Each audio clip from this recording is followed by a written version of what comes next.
В Америке собираются новым способом повысить патриотизм. На американские паспорта поместят фотографию президента. Так-то на портреты президентов в США сложно не наткнуться.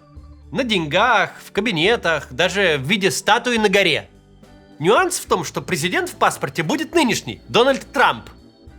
Эта новость – отличный повод поговорить о такой вещи, как культ личности. Мы часто это понятие ассоциируем с главными диктаторами прошлого, вроде Сталина, Гитлера или Мао. Но культы личности существуют и сейчас, иногда захватывая новые территории. Особенность в том, что культы эти всегда очень хрупкие и исчезают быстрее, чем появляются.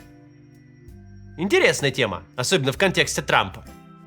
Прежде чем начнем, во-первых, по ссылке в описании мы собрали актуальные способы по обходу блокировок интернета в России. Среди VPN-ов обратите внимание на Blank VPN.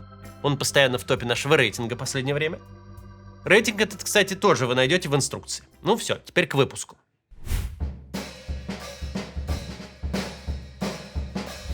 На паспортах Соединенных Штатов Америки Дональд Трамп действительно появится.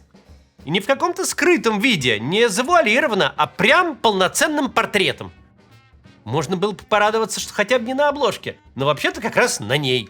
Просто с внутренней стороны. Буквально вот открываешь паспорт, а там на первой странице главного американского документа Трамп. Теперь пограничники всего мира будут открывать этот могучий и почетный паспорт гражданина США и наслаждаться суровым ликом господина Трампа. Еще до того, как увидят нейтральный лик обладателя паспорта. Как утверждает Белый дом, трампификация паспорта – дело временное. Выпустят ограниченную серию паспортов в честь 250-летия Америки. Но в данном случае нет ничего более постоянного, чем временное, ведь президента хлебом не корми, дай только свое имя куда-нибудь пришпандорить. Эта болезнь у него, кстати, давно. Еще до прихода в политику Трамп называл своим именем все, до чего дотягивались руки. Каждому городу по Трамп-Тауэру, каждому штату по Трамп-Казино, университет Трампа, поле для гольфа имени Трампа, даже Трамп-стейки и Трамп-водка. Недостатка самомнения у Трампа никогда не наблюдалось. Но теперь, когда Трамп президент, все на свете имени Трампа стало появляться уже не только по его инициативе, но и с подачи его приспешников. Особенно этот тренд усилился во второй срок американского президента. По столице, Вашингтону, развесили огромные портреты Трампа. На зданиях всех министерств висят гигантские Трампы. Во Флориде переименовали аэропорт города Палм-Бич в аэропорт имени Трампа. Запустили мобильного оператора Трамп Мобайл и даже телефон-трампофон.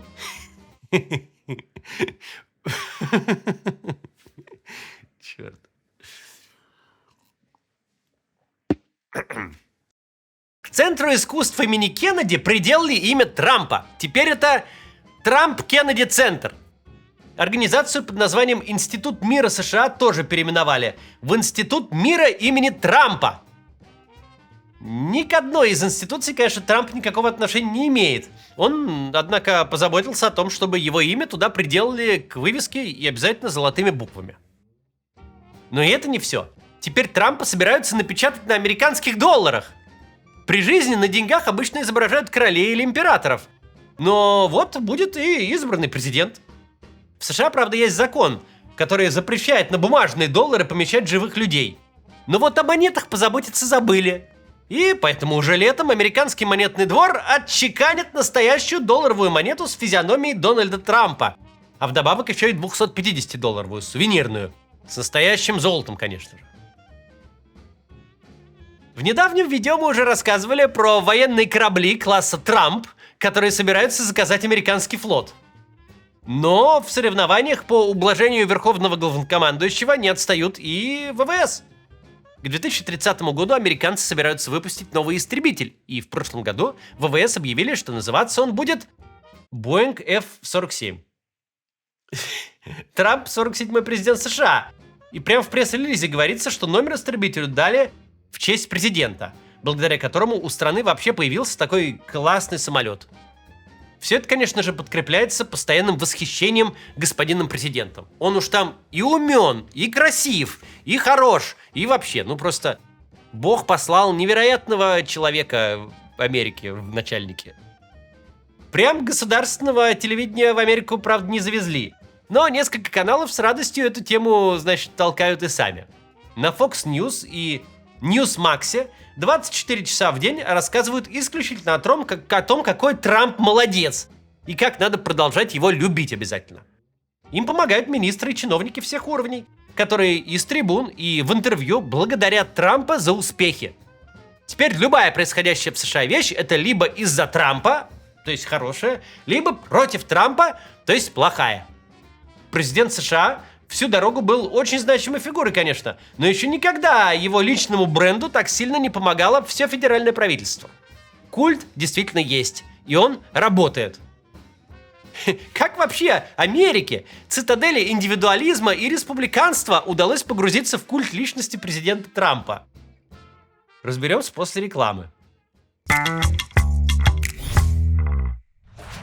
Раньше зарубежная банковская карта была просто опцией для тех, кто часто пользуется иностранными платными сервисами или собирается поехать за границу.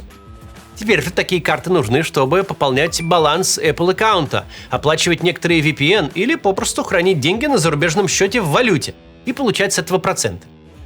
Услуга удаленного открытия зарубежной карты стала настолько популярной, что этим вовсю пользуются мошенники, дублируя проверенные сервисы. Поэтому пользуйтесь оригинальными ссылками. Например, сейчас в описании под роликом стоит ссылка на сервис MasterCard Bridge, который основал мой зритель Данила. Данила работает с банками напрямую, поэтому цены у него доступней. А еще он дает гарантии: если карту открыть не получится, например, если ситуация резко изменится, то деньги вам вернут в полном объеме. Данила помогает открывать карты с 2022 года. И сейчас цены на эту услугу выгоднее, чем когда-либо. Но и возможностей для открытия зарубежного счета с каждым месяцем становится все меньше. Поэтому лучше не тянуть. Сроки открытия от 1 дня. Картой можно расплачиваться в зарубежных магазинах, оплачивать сервисы Spotify, Netflix, Steam, ChatGPT и другие нейросети. Сможете пользоваться Swift, бронировать отели и авиабилеты, подключить карты к Apple и Google Pay, хранить деньги на зарубежном счете в валюте, причем пополняя его прямо с российских карт. Выводить на них тоже можно. Кстати, если у вас уже есть карта Казахстана, Данила поможет ее продлить на целых 5 лет и доставит вам. Сейчас у MasterCard Bridge действует акция «Скидка 30% на открытие карты по промокоду MaximCats». Успейте открыть карту на самых выгодных условиях и пользуйтесь правильной ссылкой, она в описании.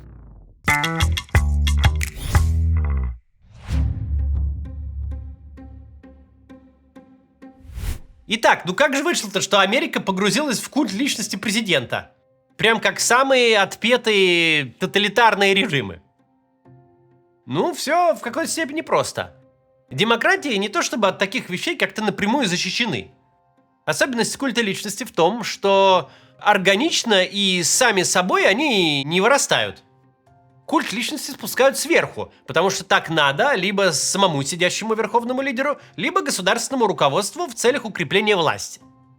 Америку и страны Европы, по крайней мере современные нам с вами, отличало то, что никто культ ничьей личности там как-то спустить сверху не пытался. А тут вот появился большой рыжий мужик, которому захотелось всенародной любви и межпланетарного респекта. Ну вот и понеслась. Конечно, любовь народа к важным лидерам и политикам может прийти и сама. Но масштабы такой популярности даже внешне в разы меньше, чем культы личности, собранные по спущенной сверху методичке. Зато устойчивость больше. Реальная популярность не исчезает сразу же, как только выключают господдержку. Примеры культов, помимо свежего трамповского, в основном в авторитарных государствах, конечно. Классический современный пример – обожание Ким Чен Ына в Северной Корее. Но это, кстати, история наследная, просто продолжение культа предыдущих Кимов. Так что ничего нового тут не наблюдается. Из нового – верчение вокруг китайского лидера Си Цзиньпиня. После Мао Цзэдуна в Китае, конечно, тоталитарная система сохранилась, но к самым первым лицам относились с куда меньшим трепетом. При Си же все пошло по новой. В Индии же, где вроде как демократия, премьера Нарендра Моди тоже превозносят чуть ли не как сверхчеловека. Надо сказать, иногда культы личности бывают смешными. Ну, вообще-то часто. Но ярчайший тут пример Туркменистан, где до недавнего времени правил президент Гурбангулы Бердымухамедов. Там теперь правит его сын. Ну, то есть концептуально, в принципе, ничего не поменялось. Но именно господин отец обладал культом личности с особой просто искрой. Он себе придумал специальный титул – Аркадак, которым потом еще назвали город. Его книжки изучали в школах, портреты везде висели, все по классике. А по телевизору, конечно, транслировали все великие достижения Аркадага. Вот президент диджеет со своим внуком. Вот героически поднимает штангу. Вот такую. Вот занимается тэквондо. Вот стреляет из пистолета верхом на велосипеде. И это мы сейчас серьезно. Там еще довольно смешные склейки кадров с выстрелами и попаданиями прямо в цель. Зато видео, где лидер летит с лошади кувырком вперед, было мгновенно конфисковано и ни на какое телевидение не попало. Впрочем, не факт, что старший Бердымухамедов превзошел своего предшественника Туркменбаши, который поставил самому себе золотую статую, крутившуюся на подиуме в сторону солнца. Вот идея для Трампа. Но обычно, если государство что-то идеологическое активно делает, это выходит уныло. И тут уже пример наш с вами родная Россия. Культ личности у нас выстроили приличный. Термин «национальный лидер» пошел в ход еще лет 15 назад, а уж сейчас, в военное время, вообще будто вся жизнь в стране выстроена вокруг Путина. В СМИ только он, наш самый-самый. Президент заявил, президент приказал, президент открыл, президент закрыл. Президент встретился с премьером, министром, губернатором, послом Зимбабве, Шойгу, Герасимовым, и все его слушают и записывают наставления. По России один каждый вечер в передаче с самыми подобострастными журналистами крутит ролики, как президент решает все вопросы и все силы тратит на Россиюшку родную. Отдельная история, как в данном случае отрабатывает вертикаль. Чиновникам говорят повесить плакат, учителям провести урок о пользе сплочения вокруг лидера, протереть от пыли портреты, какие-то видео заснять про Путина. Это все происходит, но по инициативе сверху. Люди делают и забывают, потому что, не так уж и важно это все, конечно.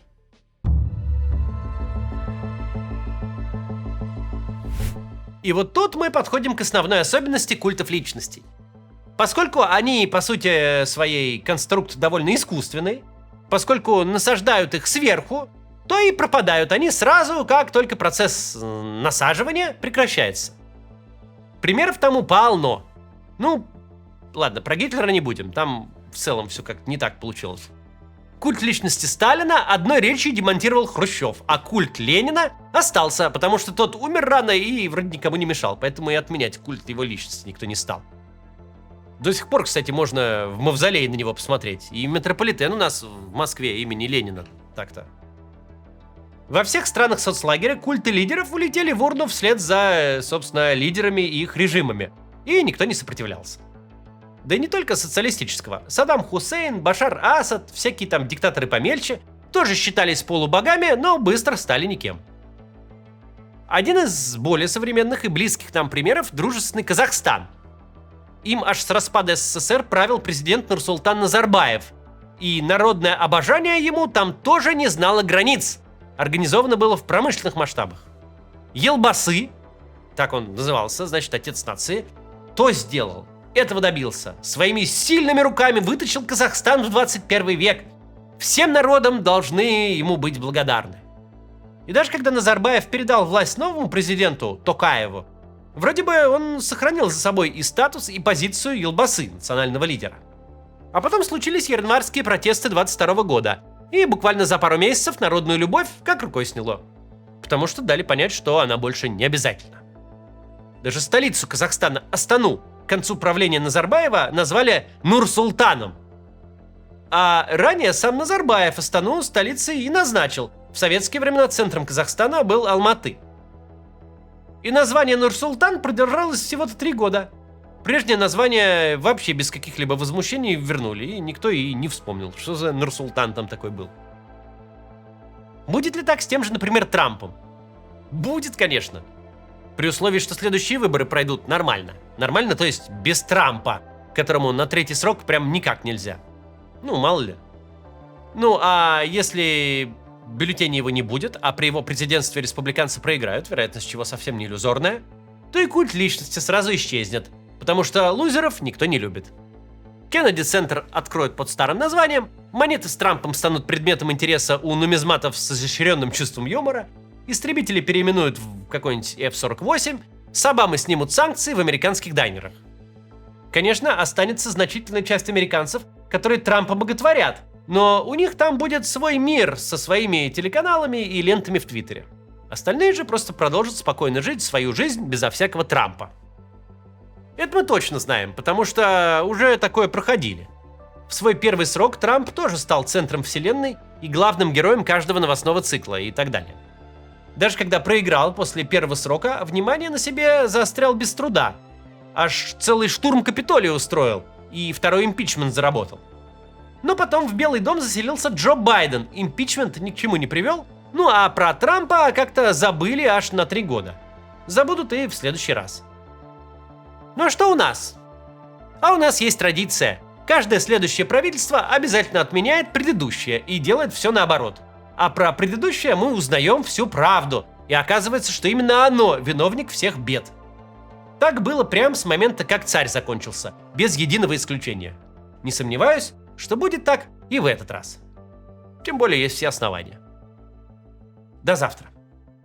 Что он 3 хрена накрутил, Что он нас сэра наградил, и что свербило, дескать, в жопе у него.